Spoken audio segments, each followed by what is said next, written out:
हमारा आत्म विकास समाया हुआ है।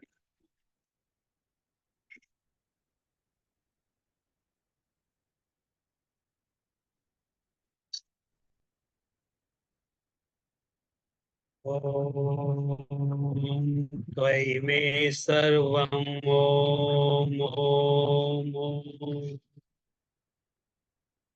आत्मनि मे त्वं Om Om Om स्मारे स्मारे Om Om Om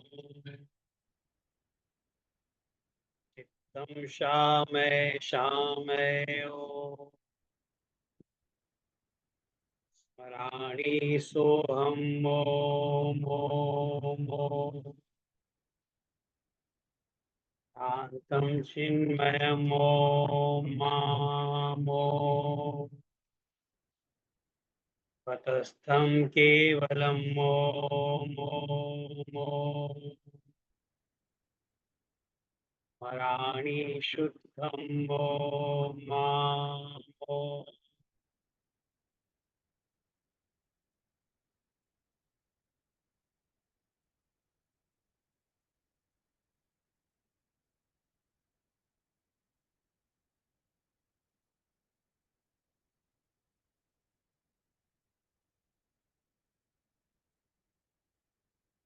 Today we'll be doing Sutra 17, and this is an important sutra, very important sutra. From practical point of view also it is very important. So before talking about sutra, let us go into little background of human life. As human beings, the most important aspect and most essential aspect of our existence is communication. In fact, our entire society is based on communication. We live together, we talk, communicate with each other, and based on this communication only, there are rules, there are regulations, there are understandings, there are agreements, and a good society lives, orderly society lives, and one is really maintaining peaceful existence, coexistence. So communication is very, very important aspect of our life. So this today's sutra is related to communication and what goes wrong in communication sometimes, or we would say most of the time. So little background to that. Now, as we know that primitive societies, when they developed, they went on developing languages. So now we find that every part of the world, there are different languages spoken in different societies. And if we talk in terms of India, there are so many languages. So they say every 4 miles language changes. So you can imagine from the size of the country, how many languages similar to each other, but different, also different from each other. So how the language develops? This is the question. Normally, a language will develop by convention. Convention by a person uses certain words to mean something, and not directly or not in a very express way, but tacitly, indirectly. All others agrees to use of that word to denote a certain meaning. So, for example, Rabindranath Tagore, he was the person who enriched the Bengali language.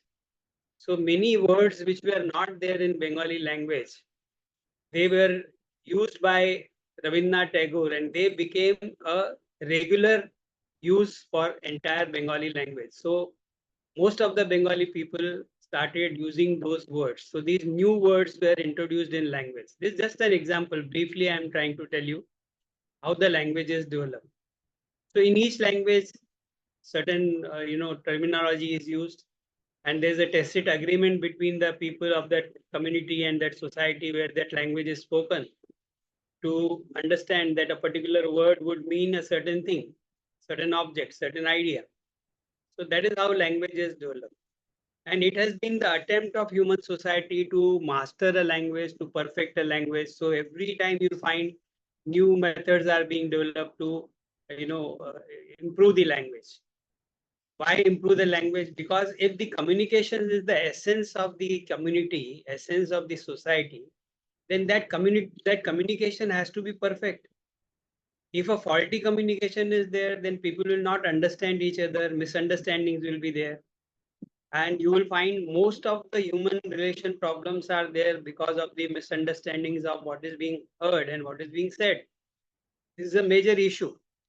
Since thousands of years, the attempt is being made to develop a perfect language. And to a great extent, in India, they did succeed in developing a very good language, Sanskrit. Sanskrit is by far the most polished language and most improved language in terms of perfection. So much so that Sanskrit has got a certain amount of mathematical precision, which other languages are not having. So that is why most of the computer programmers, they find that the Sanskrit language is most suitable for programming computers and using in the computers.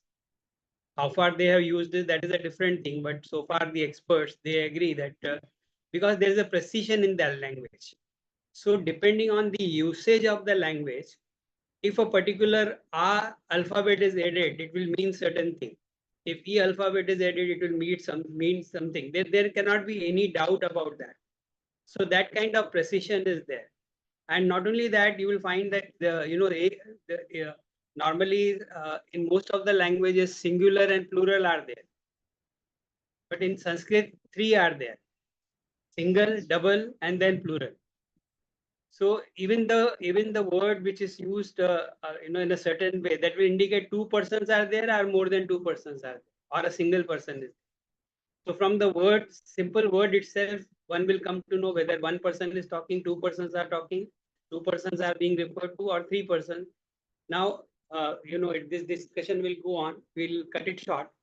So now coming to Patanjali, we are discussing Patanjali Yoga Sutra, and Patanjali was considered to be a master of three things, which were very important for human society. For a human being to be able to live properly, he requires three very basic and essential things. What are those three basic things? First is the body health, health of the body. So body has to be strong, energetic. So health has to be there. And then he also has to have a good mental health, mind, good mind, a mind which is very capable of understanding right things, correct things. So mind is very important. And the third thing is he should be able to communicate well.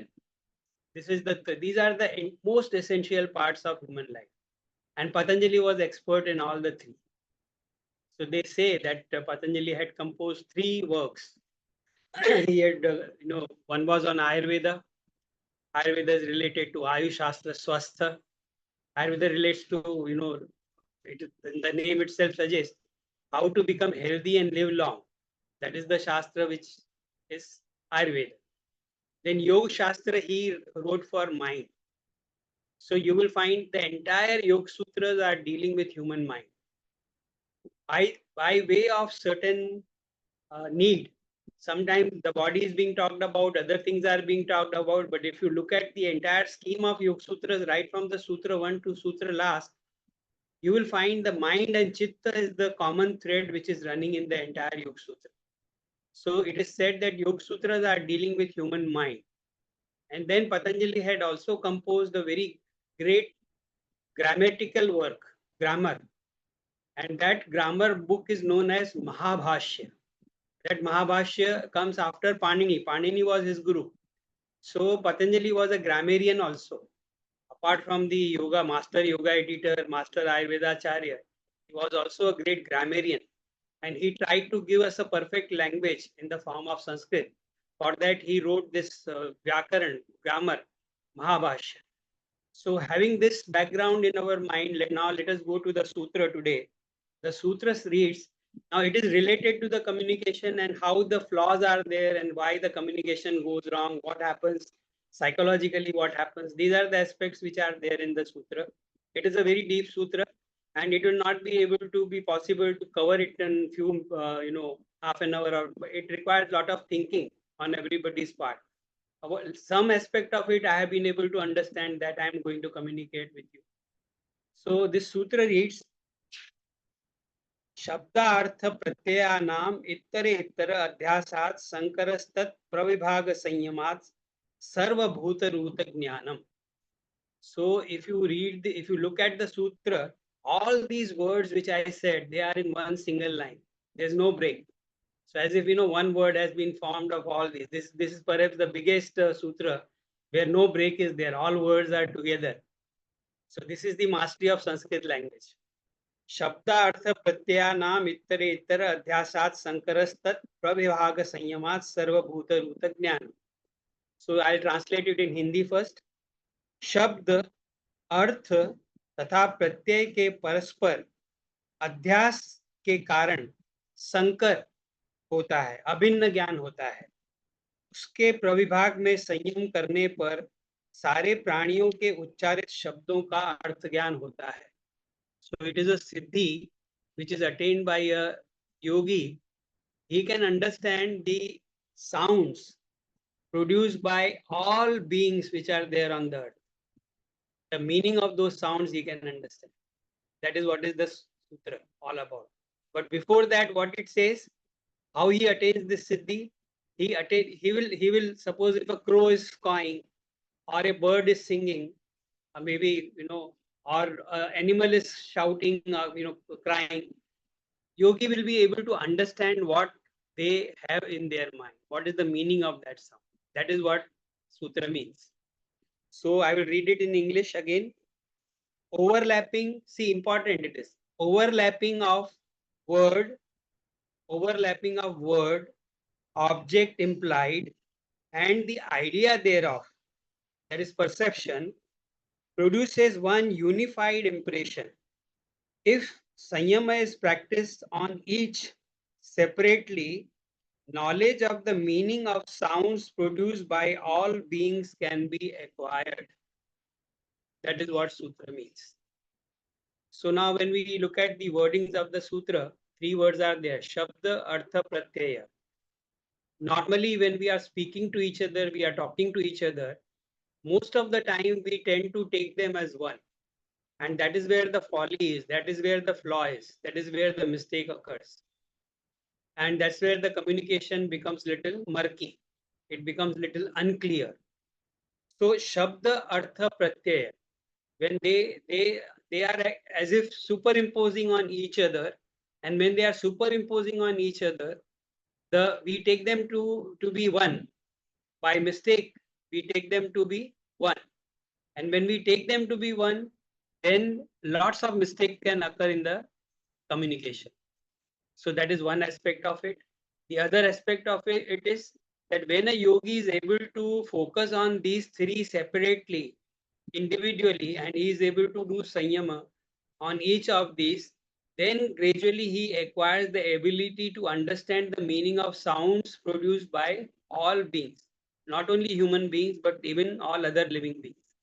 That is the contention. Now it appears to be a super normal thing, super sensual, super normal thing.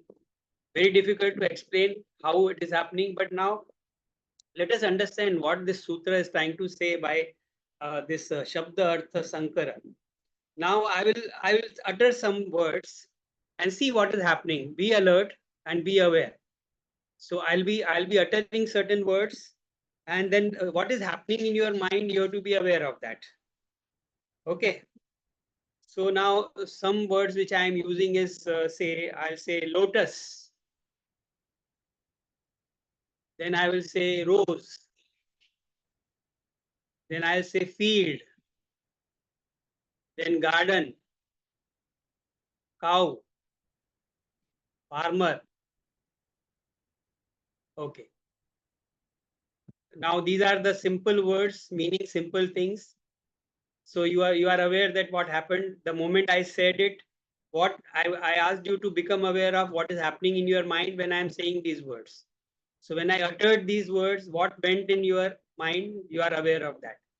Now I will say one simple sentence, and let us see what happens. Now again be aware as to what is happening. Okay. So yesterday evening, I went to a village and I saw a big field there and a farmer with a cow. Okay. Everybody understands what I said? Okay. You all understand what I said? When I said lotus, you understand. When I say field, you understand. When I say farmer, you understand. When I say rose, you understand. Uh, when I say garden, you understand. When I say village, you understand. Right? Now, in this understanding, three things are mixed together and they are taken as one. What are these three things? The word uttered by me. So let us take the example of lotus, right? So the moment I said lotus, this is a spoken word which has got three syllables. Lotus, lotus. If we look at the English syllable Lotus, but if we take just the phonetics of it, lotus, these are the three. Now this is the spoken word. And when I say low, you heard the low, and then low vanished. Have you retained low in your mind? Can you show me where low is? No, it is vanished. And then I say t. After having heard the t also vanished. And then when I say sa also vanished. But then the name, the entire combination of these three remained in your mind, in your memory. Right? It is there. You know what is lotus. So as soon as I said this was a sound was produced by my vocal cords and it went. So when it touched your ears, then it produced certain sounds which you were listening. So you heard the sound low, you heard the sound t, you heard the sound sir. And that was, your ears could not make out what I am saying. So all the words were collected in the form of memory by the mind and a particular meaning was arrived at. And this meaning was, everybody knows what lotus is, right? So the communication took place. Whatever we did, the communication took place. You understood what I am saying. But here the problem is that, do you know, you understood why I am saying lotus, but do you know that what kind of lotus I had in mind? Or do you know which lotus I am talking about? Can anybody know that? Impossible. But then you understood the meaning.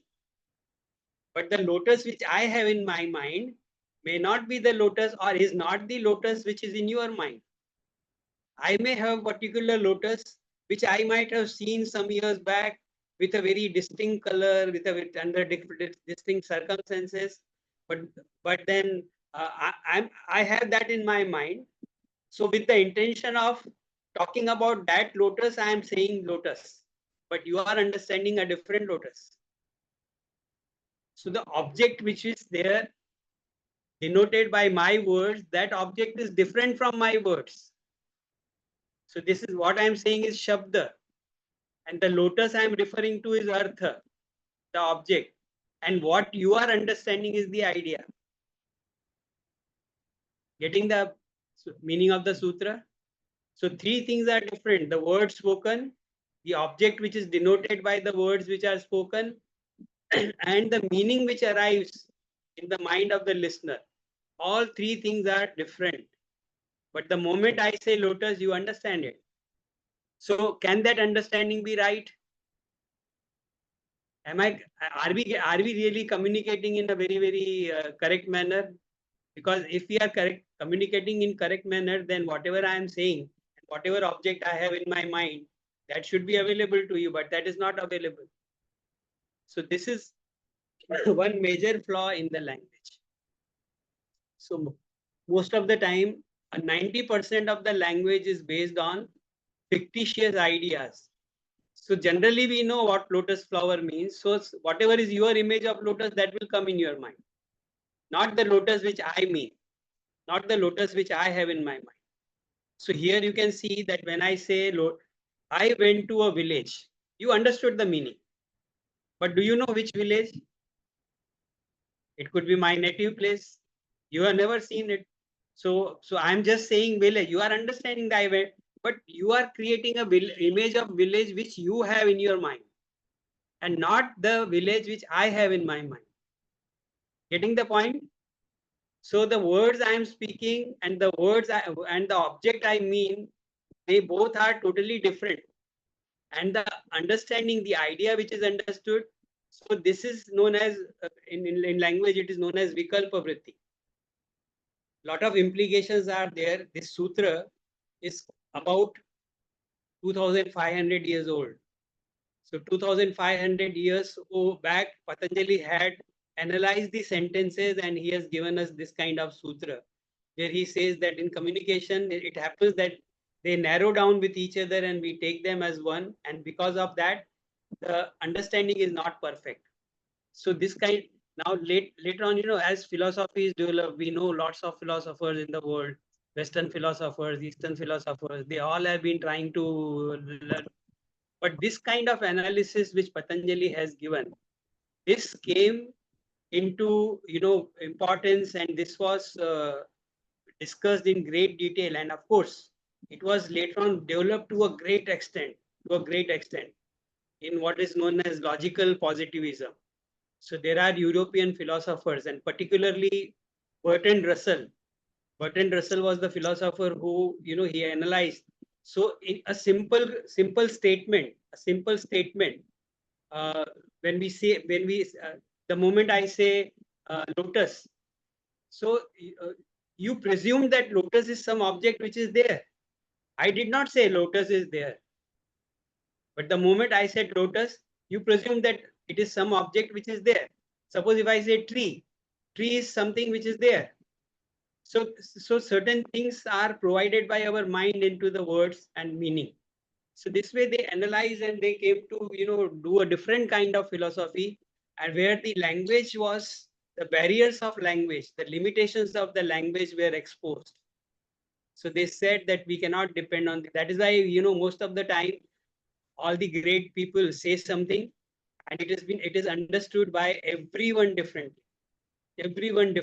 and then interpreted, then the fights go on, and there is no agreement, and this way the society is divided, people are divided. So communication is a very, very important aspect. So this limitation you will find all the time is there. Whenever we are communicating with each other, we are mixing up the Shabda, Artha and Pratyaya. So now here Patanjali says that if through, now this requires tremendous amount of effort and concentration on the part of the mind to be able to understand the distinction. It's not easy. So merely to understand that there is a flaw in understanding, we have to apply our mind. Now here suggestion is that yogi is now concentrating and doing sanyama on each of these three. शब्द पे भी संयम कर रहा है, अर्थ पे भी संयम कर रहा है, और उसके बाद में pratyaya is the content of the mind, the awareness, whatever perception we have. यहाँ पे in this sutra we have to understand what is pratyaya. Pratyaya is the perception. So the moment I say lotus, what you perceive, that is pratyaya. What you perceive, that what is your perception, what is the content of your awareness and on hearing the word lotus, that is what is pratyaya. Pratyaya also means vritti. So when we discussed about samadhi and dharana, dhyan, samadhi. So if you remember second sutra of chapter 3, tatra pratyaya ekatanata dhyanam, the definition of meditation. What is definition of meditation? Tatra pratyaya ekatanata dhyanam. When same pratyaya is repeated moment after moment, that is known as dhyana. So what is pratyaya? Pratyaya is the perception. So Shabda, spoken word, the object denoted by that word, and the perception created or pratyay created by that word, these three are totally distinct from each other. But in day-to-day use of language, we are taking them together. And that's why most of the time we are not able to understand the meaning behind the spoken words. Forget about understanding the meaning of the other creatures. We as human beings also, we are not able to understand what we mean to say. I say something, you interpret in some way, You say something, I interpret in some other way. So this is the major, human uh, weakness which we all are suffering from. And if you want to create a good understanding, if you want to create a good, understanding of what is being said by somebody and try to understand it, then we have to focus and we have to pay attention to this area. And if we can have this kind of concentration, which is sanyama, then perhaps barely looking at the person and hearing his sounds, the way he is producing sounds, immediately we'll come to know what he means by that. So that is again, I cannot describe logically how it is happening because it is a mystical thing. I'm also not able to understand. I've been trying to understand, but I can't understand what must be happening. So that's why it is supernatural power. That's why it is supernormal power. But as I'm trying to make it little easier to understand. So that attempt I'm trying to make. Now this Sarva Bhuta Ruta Jnanam, we have to also understand that whenever some language develops, so we intentionally communicate. So, but then how initially the communication was there? This communication is a feature of all living creatures. Communication is integral part of life. No creature is there on earth which is not communicating with each other. You will be surprised. There was a report that recently the biologists and scientists, they have found that we might be thinking that the trees are not communicating with each other. But they say that trees which are situated at great distances from each other, where they are not visible to each other, even they are communicating through their roots. So there is a definite communication going on even between the trees. And animals, so we know they are communicate, but of course there's a lot of limitation. They only communicate certain experiences they are going through. For example, if an animal is in pain, so he will make certain sounds, and from that sound we don't have to really think too much about it. When an animal is crying out of pain, we immediately come to know that it is because of the pain. And if there is a pleasure in the sound, we also come to know there is a pleasure in the sounds. But these are basic emotions. These are basic emotions which are even the human sounds. If there are some painful experiences are there, and a person is shouting in pain, we understand that he is going through some kind of pain, some disturbing experiences there. And when he is joyful, the way he talks, the way he produces sound, there's a totally different feeling to that. And we don't have to really work very hard to understand that person is really joyful, person is really happy. So that is what is very important aspect of language.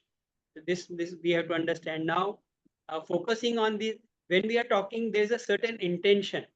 So sound comes to express certain idea, certain experience, and later on, when the language develops very nicely, then we can express very complicated kind of thoughts. So now human language has developed to such an extent that very, very powerful kind of writings are available, and people can communicate very complex kind of thoughts. All the fiction which is there, that how a wonderful multi-billion pounds and multi-billion dollars industry was created, and was just by the Harry Potter, one person's imagination, and use of language, where she takes us in that those novels of Harry Potter, and where we go, what we experience, all that is fiction, all that is totally false, it is illusion. But then that is what is happening. So human mind has now developed a very, very polished kind of language, and the communication is there. But then at the base, what is there? The need to, we are expressing certain ideas. And the sutra says that yogis can understand the sounds produced by various animals, various beings, and they can make use of it. So now the practical side of this sutra would be that when we are communicating, if we keep these three things in mind, the intention of the person who's speaking, the sound he's producing, what he's trying to communicate, what is behind the words he is using, that is one aspect of it, and the object which he means to communicate and tell us about, That object, what is that object, and what are we understanding? Are we correctly understanding? If we just pay attention to this simple thing, that are we understanding correctly what is being spoken, half the human problems will be gone. And our understanding of things will also become, and even our communication will become much deeper. Most of the time we are communicating very superficially and unnecessarily. Sometimes meaningless talks are there, meaningless communications are there. Most of the communication, which is just taking place between the people, it doesn't have much significance. So this way we can touch upon something which is very important to human beings as human race. And to understand this, it is also necessary for our further evolution in communication, because yogi is interested in perfect communication, and he wants to communicate in such a way. It is a very powerful kind of, there are tools and thousands of training programs are there just for effective communication. What is effective communication? Same thing, same thing. So people pay a lot of money to learn how to speak, how to correctly speak, how to communicate idea, how to powerfully use the words. So all these aspects are there, but if we keep this simple thing in mind, that what is being talked to me, am I understanding, and what I am going to say, what I am speaking, am I speaking in a correct manner and in a very lucid and clear manner, so that the others are understanding. This could be the practical sides of the sutra. The mystical side of the sutra, that is Siddhi, unfortunately, I'll not be able to explain much on that, because I fail to understand how yogi might be acquiring this knowledge of understanding everybody's language. So a bird is singing and he understands what the bird is saying, or an animal is crying, he understands. So it's something very difficult to really. But then this language is very interesting thing to study, how the language develops and how the language is perfected. These are some important aspects. Now, a few minutes are there, 7, 8 minutes are there. I got the warning that 10 minutes it will get over. So if there are questions, we can take them. Namaste, sir. Prerna here. Yes, sir. Okay, all the sutras of Sage Patanjali, to understand, they have some purpose which helps the yogi in his journey or growth. The purpose of this sutra to, as we say in our, also we have that miscommunication or something, so we can apply it, we can understand. But for the yogi in his growth, in his journey, how does this particular sutra helps? Just a question. First of all, yogi will talk very less. He will not talk at all. So he doesn't have the need to communicate. Normally he remains away and he doesn't communicate much. But when he will communicate, it will be full of truth. There will be no misgivings in, there will be no misunderstanding. His words will be very directly, and they will as if hit your heart, they will hit your brain, and they will enter the mind perfectly. The example would be Dr. Jaydev. Dr. Jaydev spoke very few words, but when he spoke, his every word was equal to gold, because his every word was so powerful and communicated everything.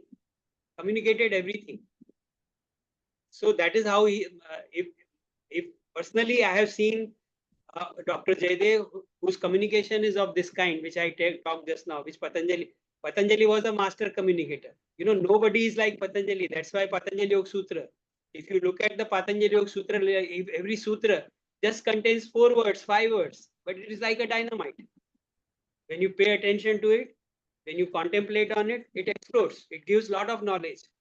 So in few words, Patanjali has packed a lot of power, lot of understanding. So that is the communication of yogi. Anybody who has Thank you, talked sir. to, anybody who has talked to doctor will understand what I am saying.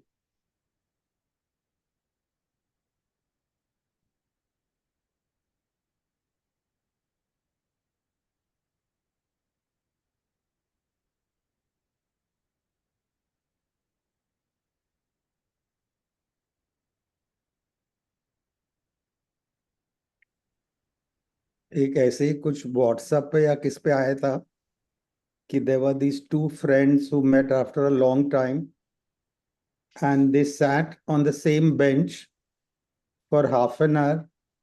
They didn't speak to each other, and then they parted. And both of them felt that was the best conversation they ever had. Very yogic. Very yogic.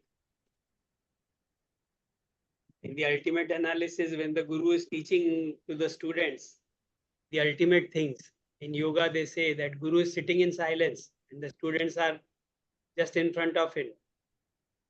And the communication takes place between them without speaking. That is the ultimate communication.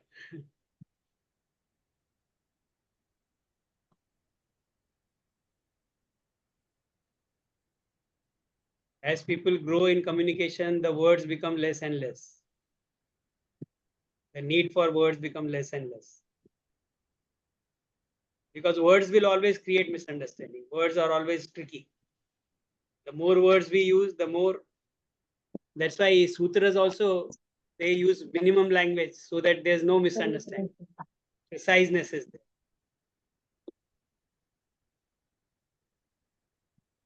It may go off after some time, in 2-3 minutes, but then as we have, the time is less. But then I am telling you that whenever you have any doubt about whatever we have discussed, now the group chat is open. Anytime you can post your questions, your doubt on the chat. We can discuss it there, and everybody can participate in that. So that can be done if there are any doubts related to sutras, related to these ideas which we are discussing.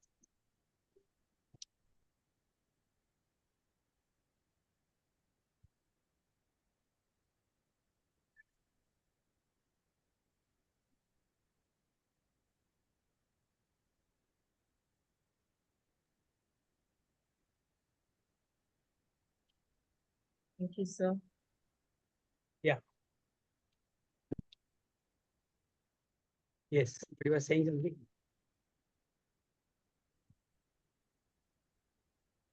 Okay, nobody has any questions, so we can stop it here. Thank you. Thank you, sir. Thank you, everyone. Thank you. Thank you very much. Thank you, everyone. Thank you.